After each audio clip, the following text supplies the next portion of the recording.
여러분 안녕하십니까? 자, 2024년도 7급 서울시 경제학 해설 강의를 진행하도록 하겠습니다. 자, 문제 1번 볼게요. 자, 그것이 순환 경제 모형이 나와 있는데 너무 쉽게 나왔네. 자, 우리 국민소득 순환 경제 모형에서 주입과 누출이 있죠. 그럼 주입이라는 것은 주입은 국민소득 흐름을 증가시키는 거야. 누출은 국민소득 흐름을 감소시키는 거예요. 그러면 저축은 누출이 되겠죠? 그럼 저축한 돈을 갖고 기업이 투자를 해주면 주입이 되는 거고요. 그 다음에 조세는 다시 누출이 되지만 그 조세를 갖고 정부가 정부 지출을 해주면 주입이 되고요. 그 다음에 또 누출에는 이제 뭐가 있을까? 수입, 자, 주입은 수출, 이렇게 있다. 그래서 저축과 조세, 수입, 요것은 누출이 되고요. 투자, 정부 지출, 수출은 뭐가 돼? 주입이 돼. 그리고 일정 기간 국가 경제가 생산한 생산물의 총 가치를 생산 국민소득이라고 하는 거고요. 경제 주체가 구입한 건 지출 국민소득이죠. 그 지출 국민소득에는 뭐야? 소비, 투자, 정부 지출, 순수출이 존재하죠. 오케이. 그래서 정답은 3번 될 거고요. 자, 2번 볼게요. 2번도 쉽네. 자, 이거 지금 수요 곡선이 이렇게 주어져 있어요. 수요 곡선이 이렇게 주어져 있고요. 공급 곡선은 Q의 절편이 마이너스 20이니까 이렇게 되겠네. 그런데 자, 정부가 100에서 가격 상한제를 실시했습니다. 가격 상한제 100에서 실시하게 되면 자, 이 100을 수요함수에 대입해 보세요. 수요함수에 대입하게 되면 100, 120이니까 Q가 80이 나오겠죠? 80, 공급함수죠, 이 공급함수. 100을 대입하게 되면 80, 공급함수 80이 나올 거고요. 자, 수요함수 대입하면 P에다 100을 대입하게 되면 400에서 200을 뺀 거니까 200이 되는 거 아닙니까? 200. 그러면 120만큼의 초과 수요가 발생하니까 정답은 1번 되죠, 1번. 너무 쉽네. 자, 그 다음에,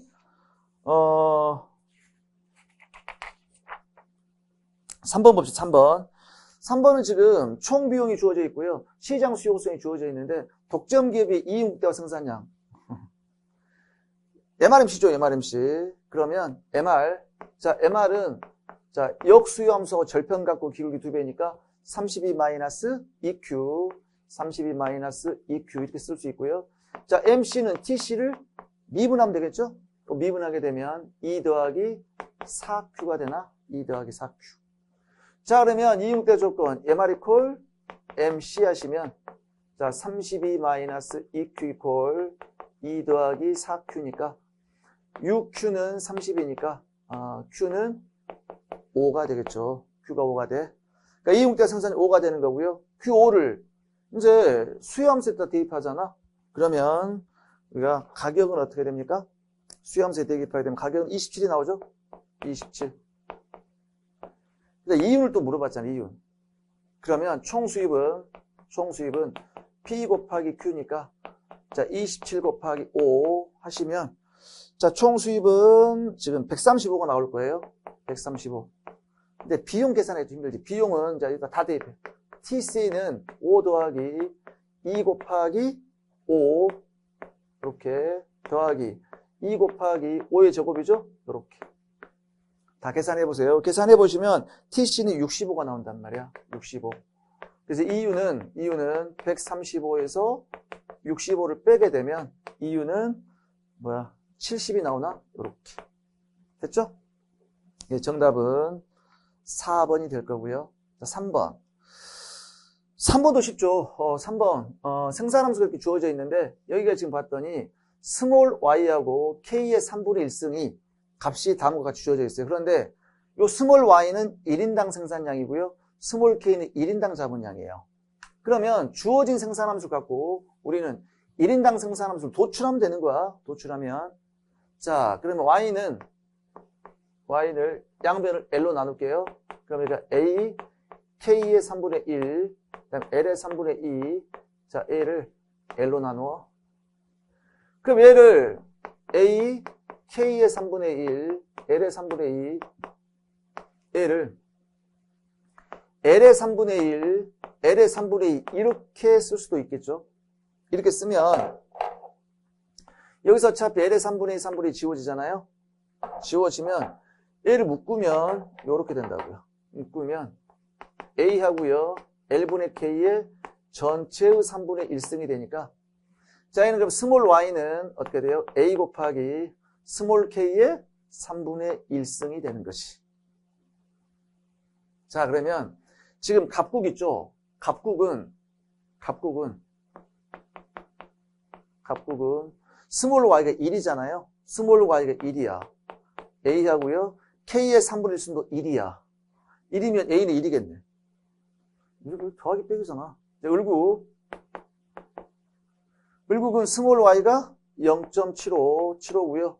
곱하기 스몰 k 0.3분의 1승 1.25야. 그러면 A 곱하기 1.25 되는 거 아닙니까? 그래서 이때 A를 계산하잖아. A는 0.6이 나와요. 그 다음에 병국은 A 0.2죠? 0.2 이퀄 A 곱하기 0.5야. 그러면 여기서 이 A는 0.4가 되겠죠? 4. 이렇게 푸시면 되는 거고요. 정답은 2번이 될 거고요. 5번. 자, 어떠한 공원에서 바비큐를 기계를 임대해 주는데 해당 기업의 임대 공곡선이 주어져 있고요. 자, 수요곡선 주어져 있어. 이 공곡선. 얘가 뭐야? PMC겠지? PMC고 수요곡선 주어져 있어요. 얘가 PMB인데 또 어떻게 돼? 연기가 발생을 해요. 발생해갖고 한 사람에게 하루 3화폐 단위만큼의 비용을 발생시킨다. 얘가 한계 외부 비용이 되겠죠? 한계 외부 비용. 자, 이때 외부 비용을 고려하지 않은 거래라고 사회적인 최적 거래량. 뻔한 얘기 아니야. 자, 그러면 먼저 우리 지금 이 기계가 연기를 발생시키는 거기 때문에 생산 과정에서 발생한다. 그렇게 생각하시면 될게요. 생산 과정에서. 그러면 소비 과정에서 외부성이 발생하지 않았기 때문에 얘가 SMB하고 일치한다. 이렇게 보시면 돼요. 자, 그러면 지금 시장. 먼저 시장을 볼게. 시장은 PMB하고 PMC가 일치해야 되죠. PMB와 PMC가 일치해야 돼. 자, PMB는 20-0.2Q 이퀄. 자, PMC가 5 더하기 0.1Q 주어져 있지. 그럼 이게 넘기면 0.4Q는 15가 된단 말이에요. 그러면 Q는 50이 나오겠죠? 시장은. 그래서 시장 Q는 50이 나올 거고요. 사회는 SMB하고 SMC가 일치해야 되는데 소비 과정에서 위험성이 발생하지 않았기 때문에 이 SMB 일치에 20-0.2Q, 20-0.2Q가 되는 거고요. 자, SMC는 PMC에다가 한계 외부 비용을 더한 거죠. 이 PMC에다 3을 더하는 거야. 그럼 8 더하기 0.1Q가 되겠네. 8 더하기 0.1Q가 돼요. 그래서 0.3Q는 결국은 12가 되니까 Q는 40이 되겠죠. 그래서 자, 50, 40. 자, 6번. 6번이 이제 지금 전체 인구가 6천만 명이고 15세 이상이고 5천이야, 5천. 그러면 먼저 이걸 이전 봅시다, 이전.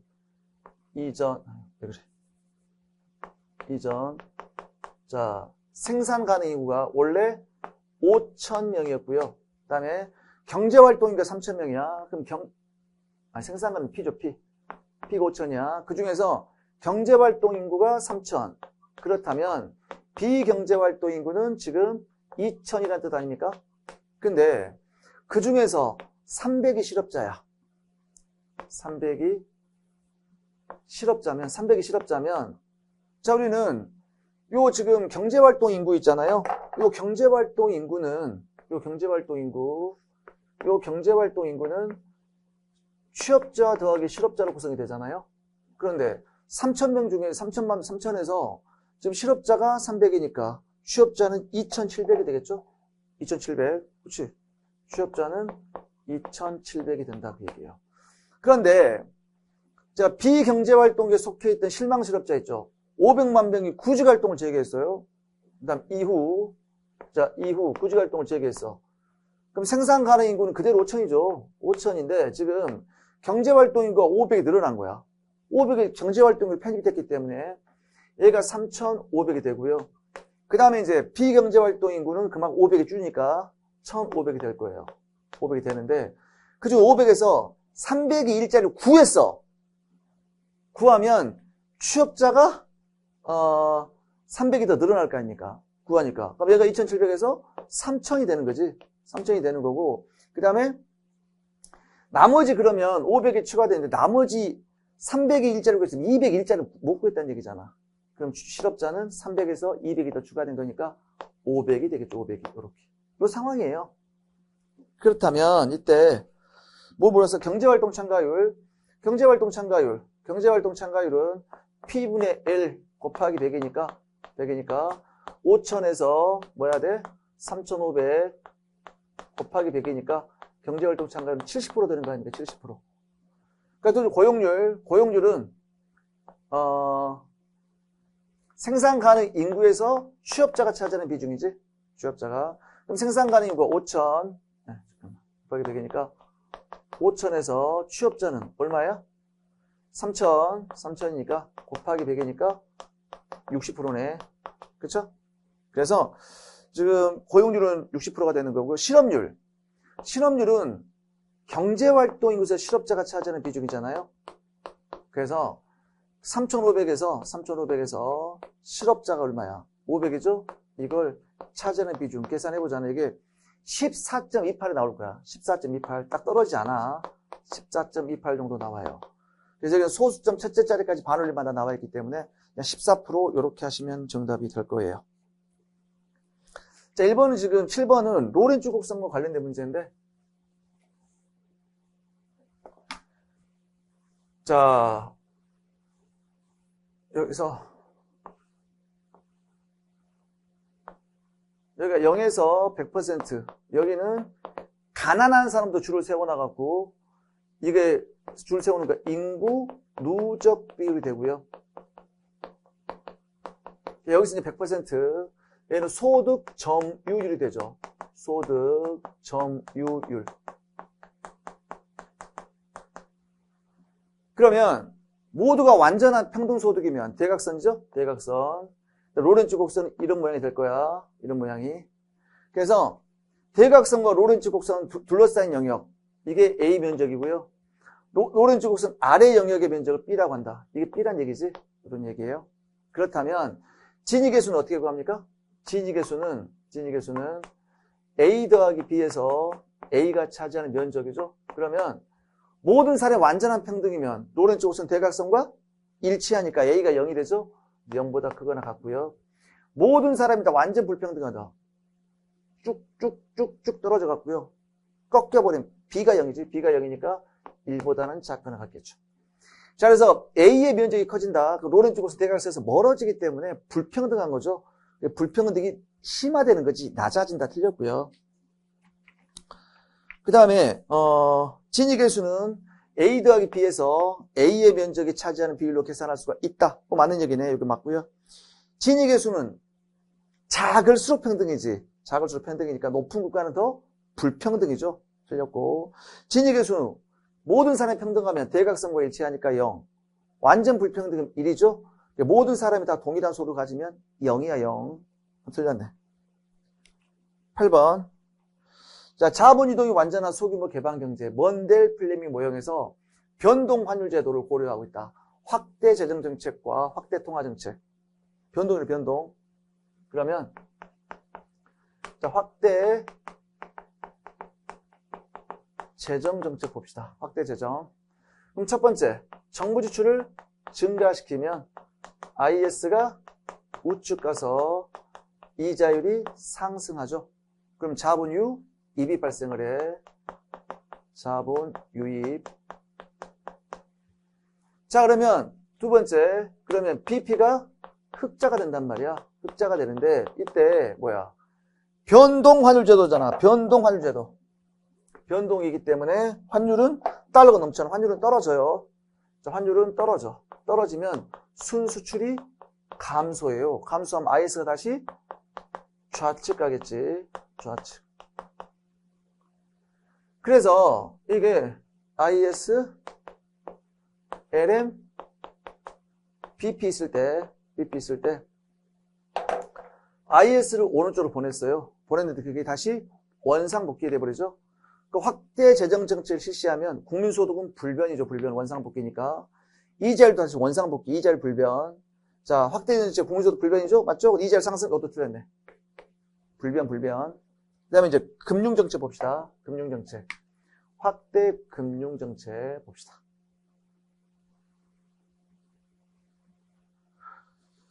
자, 확대 금융정책.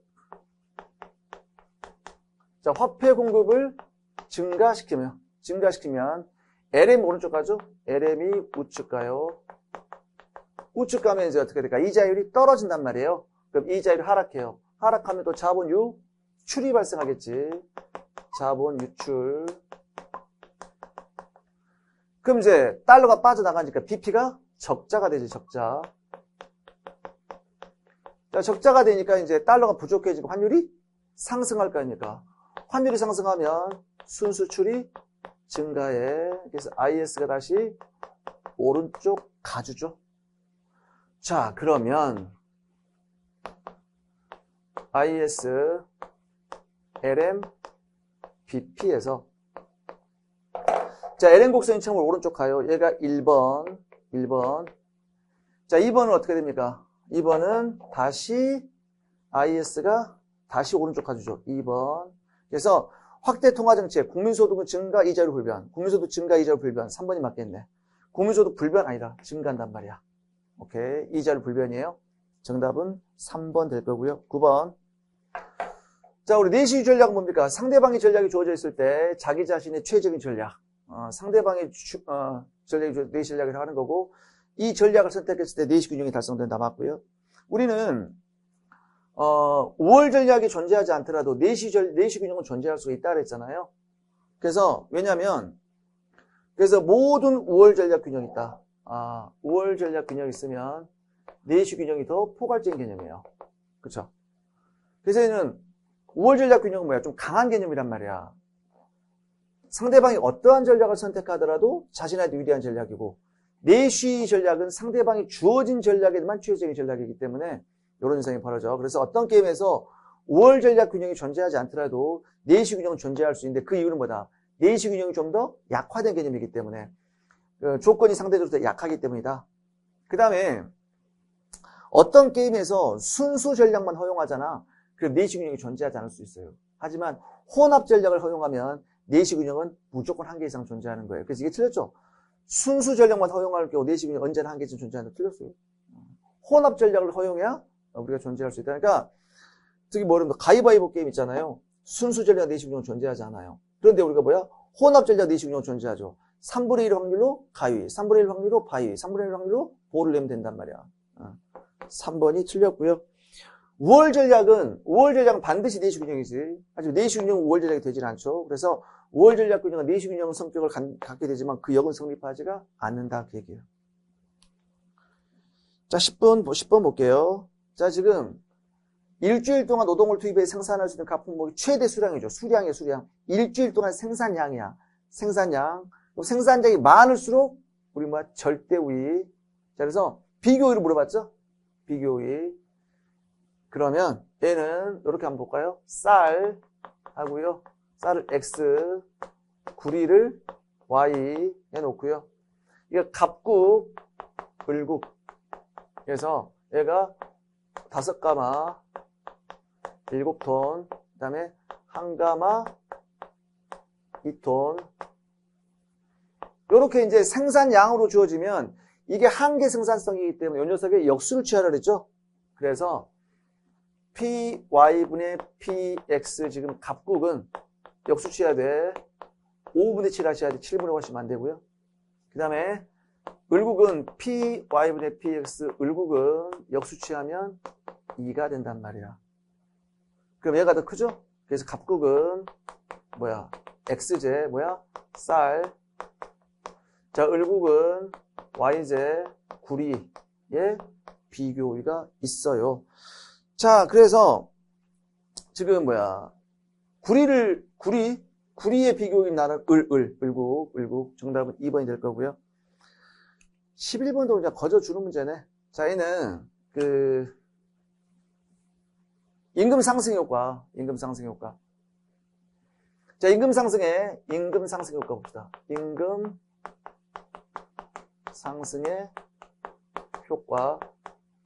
자, 첫 번째가 대체 효과죠. 자, 임금이 상승하게 되면 요 임금 여가의 가격이죠.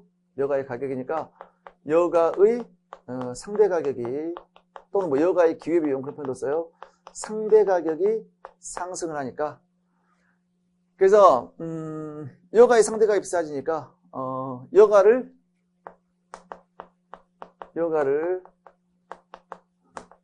소득으로 대체하죠. 대체해서 여가가 감소하고요. 노동 공급이 증가하는 효과. 이거죠. 자, 소득 효과. 자, 임금이 상승을 하게 되면 당연히 실질 소득이 증가하겠죠. 실질 소득이 증가해요. 그런데 이때 여가가 증가할지 감소할지 알 수가 없어. 만약에 여가가 정상제라면 자, 여가가 증가하겠죠? 여가가 증가하고 노동 공급은 감소해요. 근데 만약에 여가가 열등제라면 소득 증가, 여가 소비 감소, 여가 감소, 노동 공급은 증가한다 그 얘기예요. 자, 그러면 개인이 임금률 상승으로 인해서 노동 공급을 증가시켰을 때 이를 개인의 효용대와 기초해서 분석한다면 자, 임금률의 상승은 자, 정상제인 여가의 소비를 증가시키거나 그렇게 되겠지? 정상제인 여가 소비를 증가시키거나 그렇죠? 증가시키나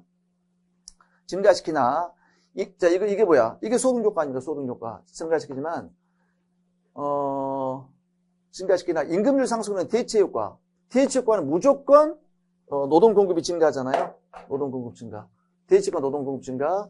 여가가 정상이 될 때 노동 공급 감소. 그럼 이때 노동 공급이 증가하는 이유는 뭐야? 대체 효과와 소득 효과보다 크면 대체 효과와 소득 증가가 대체 효과가 더 크니까 결과적으로 노동 공급량은 증가한다. 오케이. 정답은 1번 될 거고요. 자, 12번은 통화정책의 전달 경로가 나왔는데 자, 통화정책 금리 경로에서 통화량의 변화는 은행의 대출 여력에 변화시켜서 중소기업이나 신용도가 낮은 가계의 대출에 영향을 준다? 거짓말이죠. 이건 뭡니까? 금리 경로가 아니라 신용 경로죠. 신용 경로에 대한 설명을 하고 있는 거야, 지금. 우리 금리 경로는 뭐예요? 이게 금리 경로지.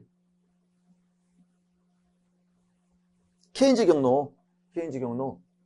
자, 화폐 공급을 증가시키면 이자율이 하락해서 소비가 증가하고 투자가 증가하는 거. 이게 이자율 경로죠. 그래서 틀렸고요.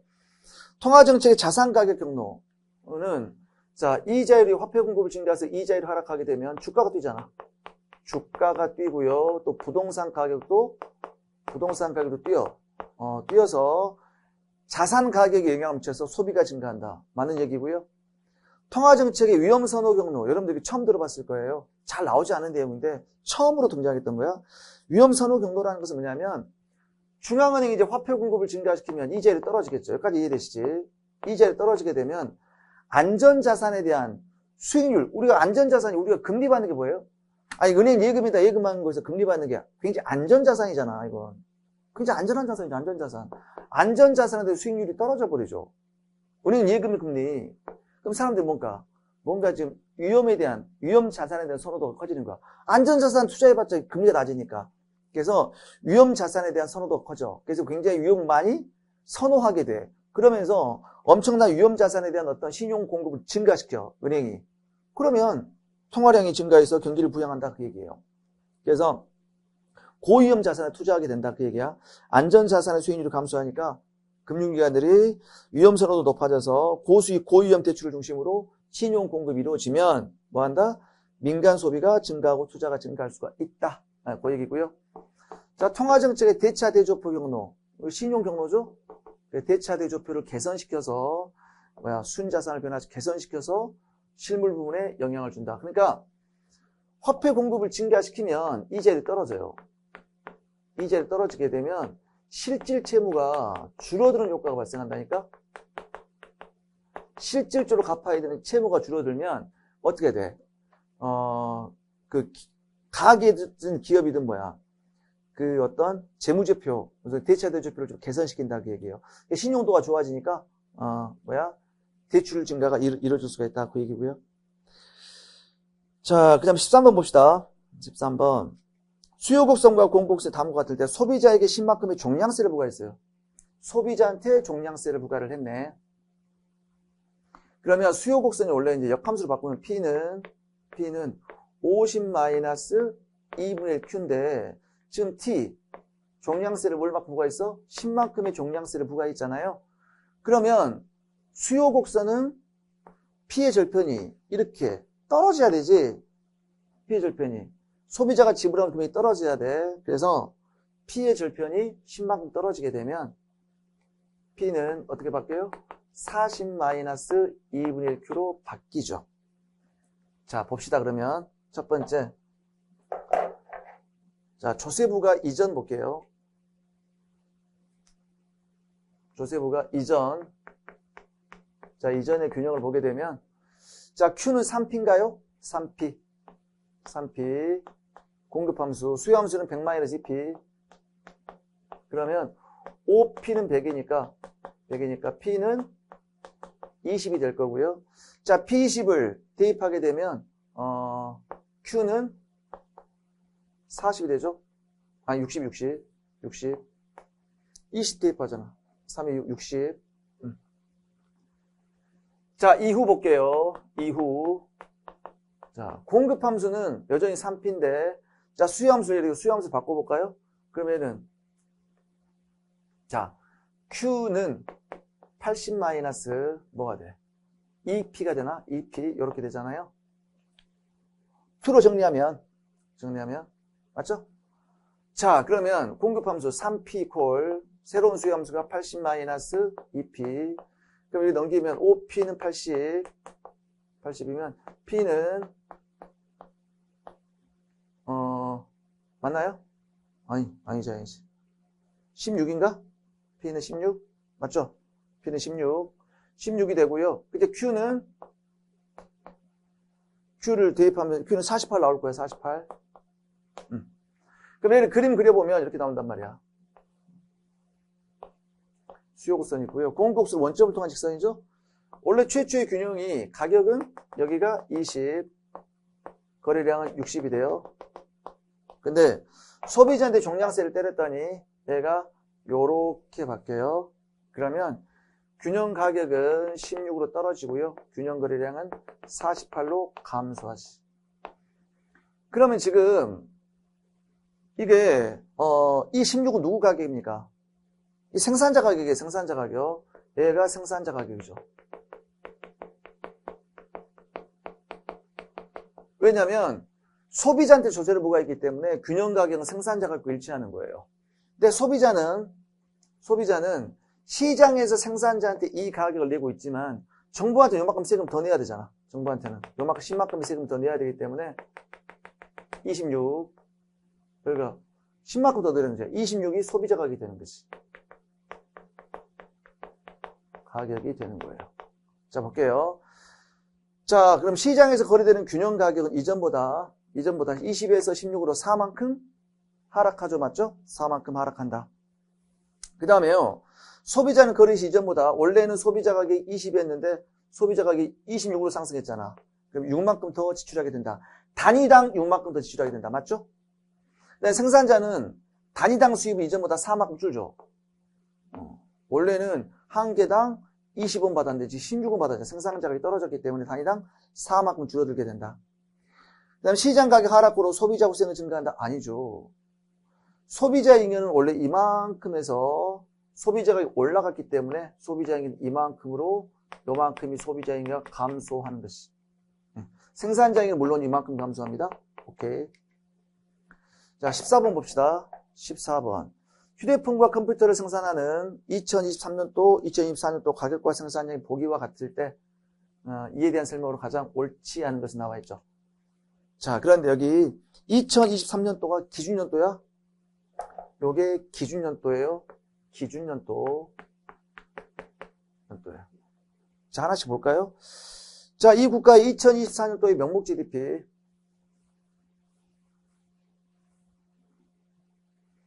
자, 2024년도의 명목은 2024년도의 가격에다가 24년도에 품목을 곱해줘서 더하면 되겠죠. 그러면 2024년도에 가격 30 곱하기 200, 30 곱하기 200, 그 다음에 60 곱하기 50, 그러면 얘가 6천, 3천이니까 어떻게 돼? 9천 되죠, 9천. 자, 그럼 실질 GDP, 2024년도에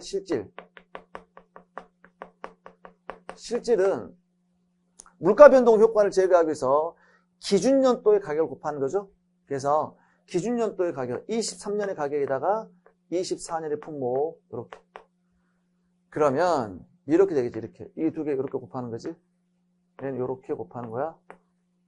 자, 그러면 20 곱하기 200 더하기 40 곱하기 50이니까 그럼 얘가 2천, 얘는 4천, 그 다음에 5, 4, 20, 2천, 4천, 2천, 6천이 되겠죠? 6천.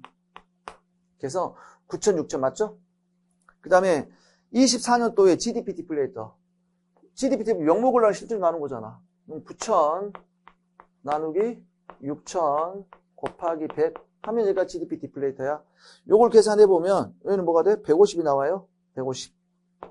그래서 200이다. 땡 틀렸고요. 그 다음에 당해년도 경제활동 규모와 산업구조를 분석하는 데는 그 당해년도에 경제활동 분석하려면 당연히 명목 GDP겠죠.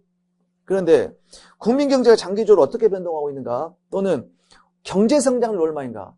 경제성장률을 여러분들 뭘로 계산해? 실질 GDP로 계산하잖아요. 실질 명목으로 계산하는 게 아니야. 실질 국내 총생산을 사용할 수가 있다. 맞죠? 자, 15번 봅시다. 15번. 자, 자신의 용돈 12만 원을 모두 두 재화를 소비하는 지출하는데 두 재화가 완전 대체 관계야. 완전 대체 관계면 일단 뭘 생각해야 돼? 몰빵 생각해야 돼. 몰빵. 자, 그런데 갑은 항상 XG 한 단위를 얻기 위해서 YG를 세 단위 포기하려고 했어. 그럼 한계 대치율이 어떻게 돼요? 자, 이걸 통해서 MRS, XY.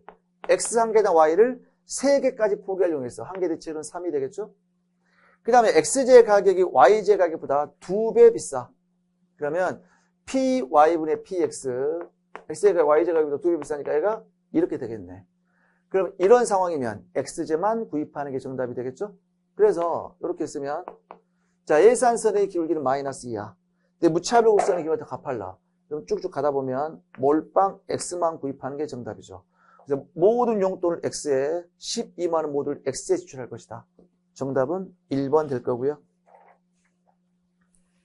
자, 16번은 쉽죠. 통화 공급을 증가시키는 거. 어떻게 돼?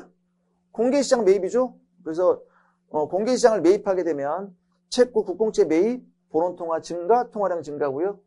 재할인율을 인하하게 되면 시중은행이 중앙은행으로부터 차입이 많아지니까 본원통화 증가, 통화량 증가고요. 하지만 법정 지급 준비를 인하는 본원통화는 상관이 없다 그래서 법정 지급 준비를 인하하게 되면 통화 승수가 커져요. 대출량이 증가한다 그 얘기지. 통화 승수가 커져서 통화량이 증가한다. 그래서 기억, 니은 되게 다 맞고요. 자, 17번 옳은 것을 골라보세요. 여러분들 국제 유가 상승, 원자재 가격이 상승하면 SAS 곡선이 움직이죠. 좌측 가는 거지. AD가 움직이는 게 아니고요. 신기술 개발했다. 그럼 이것은 LAS, LAS하고 SAS 모두 우측 가죠. 기술 발전, 총 공급 증가. 정부 지출 감소, 그럼 AD 곡선이죠. AD 곡선, 정부 지출은. 조세 감면, 그러면 AD 곡선 우측 맞죠? 오케이. 그래서 니은, 리을이 맞고요. 18번 봅시다.